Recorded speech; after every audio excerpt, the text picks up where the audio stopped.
So we begin this morning's bulletin with some news from Bihar ahead of the Bihar polls. After phase 1 in Bihar elections recorded its highest ever voter turnout, NDA has exuded confidence in the alliance getting huge victory.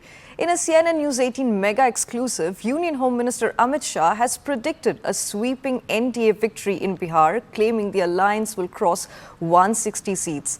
Shah also promised to remove non-citizens from voter rolls, accusing Rahul Gandhi and Lalu Prasad Yadav of shielding infiltrators. BJP President JP Nadda, also speaking to CNN News 18, addressed preparations for phase 2 of the elections, slammed the return of Jungle Raj and hit back at Tejasvi Yadav's corruption charges. Meanwhile, Defence Minister Rajnath Singh echoed confidence, saying that the NDA is poised for a two-thirds majority.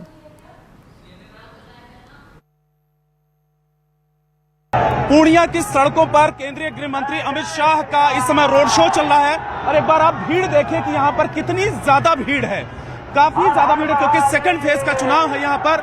Sir, second phase का चुनाव है, खास करके सीमांचल की सड़कों पर आप हैं, किस तरीके का माहौल देख रहे हैं सर? देखिए, पूरा सीमांचल घुसपैठिया मुक्त बिहार चाहता है और वो हम बना कर जी, क्योंकि आपने घुसपैठियों का सवाल भी खड़ा भी किया था। बहुत सारे वोटर्स को लेकर विपक्ष भी सवाल लगातार खड़ा कर रहा है कि नाम काटे गए हैं और वो सब चीजें नहीं, जो भारत के नागरिक नहीं है उनके नाम काटे ही जाएंगे जी।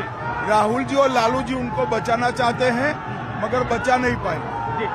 सर, ये बताएं कि जो फर्स्ट फेज में जो वोटिंग हुई, इस बार रिकॉर्ड तोड़ वोटिंग हुई है, पिछले कई सालों का रिकॉर्ड टूटा है, इसके क्या मायने हैं?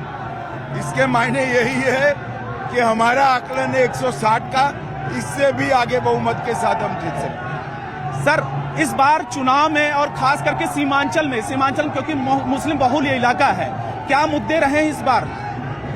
गत चुनाव में भी हम यहाँ से बहुमत के साथ जीते थे और इस बार और बहुमत के साथ जीतेंगे क्योंकि हमने सीमांचल को घुसपैठिया मुक्त कराने का वादा किया। एक सवाल लगातार खड़ा होता है कि जीत के बाद एनडीए किसको मुख्यमंत्री बनाएगी, लगातार विपक्ष इसको लेकर सवाल कर रहे हैं। अरे, आपकी चैनल पर ही मैं स्पष्ट कर चुका हूँ, काहे को एक जी।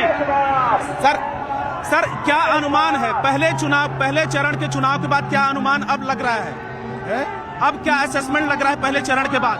हम 160 से ज्यादा सीटों से इस चुनाव में विजय प्राप्त करेंगे, सीट जीतने के हमारे मार्जिन भी बढ़ेंगे। और एक सवाल और सर, सीमांचल में क्या लग रहा है कि पार्टी का, एनडीए का क्या परफॉर्मेंस लगने वाला? हमारी सीटें बढ़ेगी बड़ी मात्रा में।